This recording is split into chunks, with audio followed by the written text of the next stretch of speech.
ቋቁቻ የቆዳ ላይ ፈንገስ ካስቸገራችሁ ይሄንን በምስሉ የምትመለከቱት እጽዋት መጠቀም ትችላላችሁ። ትክክለኛ መጠሪያው ታንጉት ነው። እንግዲህ ግድ ዘመዴ ወይም የካንቂም እያላችሁ የምትጠሩ ሰዎች ትኖራላችሁ። ትክክለኛው የካንቂም ይሄ ነው። ይሄ የምትመለከቱት ተክል የካንቂም ማለት ይሄኛው ነው። ይሄ ታንጉት ነው።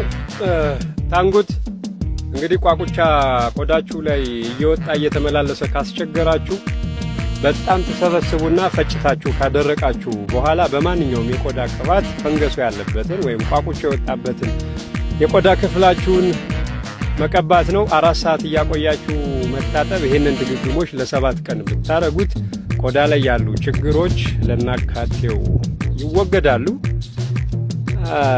መዓዛው ደስ ይላል። ይሄ ተክል እንዲህ ስታሸቱት በጣም ደስ የሚል መዓዛ አለው። ግን ቀጫጭን መርፌዎች አሉት እዚህ ጀርባው ላይ ይቆርጣል። በጣም ነው ይሄ የሚቆርጥ። እንደዚህ እንዳለ ለመጠቀም የምትሞክሩ ከሆነ ሲበሷችሁ ሳይታወቁ ግን በጣም የሚቆርጡ ስለታማ ቀጫጭን መርፌዎች ጀርባው ላይ አሉት። ስለዚህ ስትጠቀሙ ቀድማችሁ ፈጭታችሁ አድርቃችሁ በዱቄት መልክ ከሆነ በኋላ አድርጉት። በርጥቡም ተወቅጦ በብረት ተወቅጦ አገልግሎት ላይ መዋል ይችላል። የቆዳ ችግር ያለባችሁ ሰዎች ይሄው መፍትሄው